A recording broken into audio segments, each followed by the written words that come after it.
to say that you did not have an Ozzie-inherent upbringing would be quite an understatement.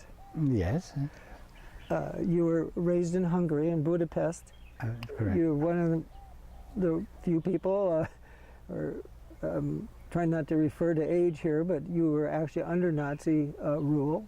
You lived under Nazi rule. I was born during the war. Right, and then later actually knew communism, communist control as a very much your worldview, your political system. So I wonder if you just talk about what that's left with you and in you, and how it's helped you, how it's made you work harder. Well, on a personal level, I guess it left me with a non-group-oriented view, in the sense that I don't join political organizations. I think political organizations are, like I was talking about time, you know, they have their time. They will last for so long and then they will change. Mm-hmm. And I've experienced that personally a number of different times under different circumstances. And so I believe in very much that we can construct and cultivate the positive qualities within ourselves, within our society, within our environment, and that's what I put my focus on, rather than political parties and large-scale organizations that I've just seen come and go a number of times in my lifetime. Mm-hmm. Mm-hmm. Do you find that hopeful? I think that's wonderful.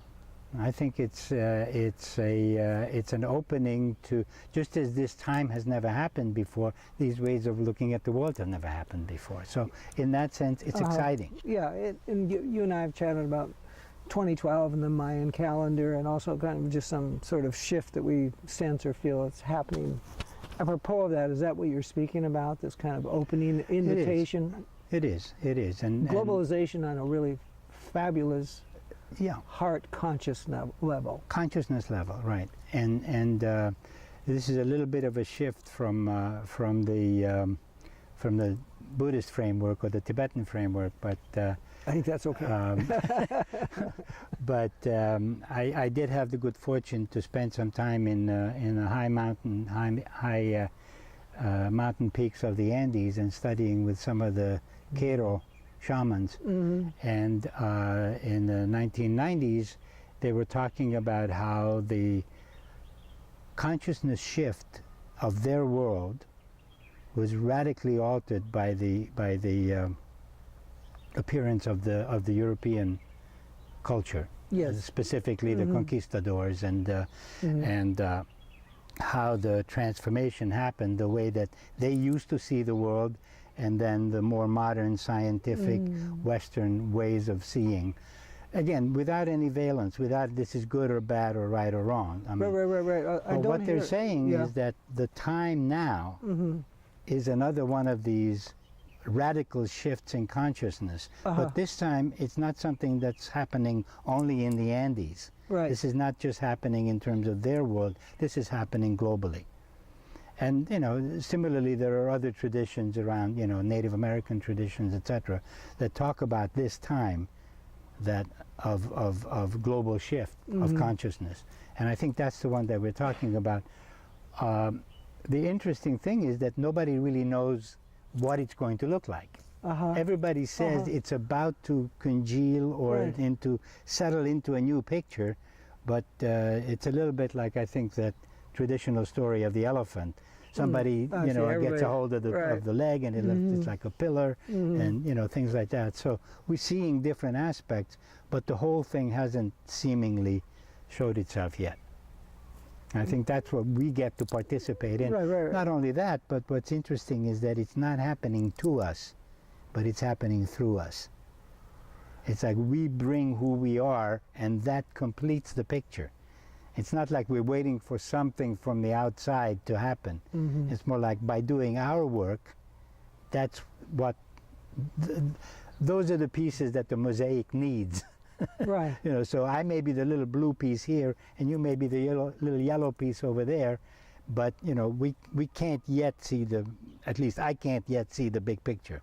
I'm hearing a lot of positivism, though, and a lot of can-do in this, a lot of hope. I hope so. Yeah. I mean, a lot of we can affect our worlds.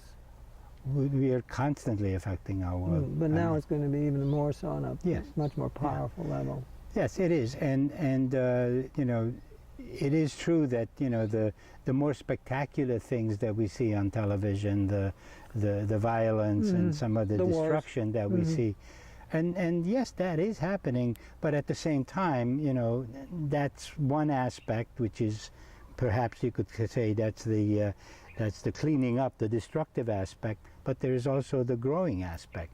So as something is being like in the tree, I mean, as the leaves fall and as the fruit falls, and then if you leave it there, it's going to rot, and that's fine because it's the fertilizer for the next one. And so it's the natural process that we're seeing both the destruction. We're not quite as capable of seeing the construction or the evolution of the new that's also happening simultaneously, and have been very strongly affected by. Very strongly. Yeah. What does make you laugh? What makes me laugh? A hummingbird makes me laugh. Yeah, pretty funny. A butterfly makes me laugh. A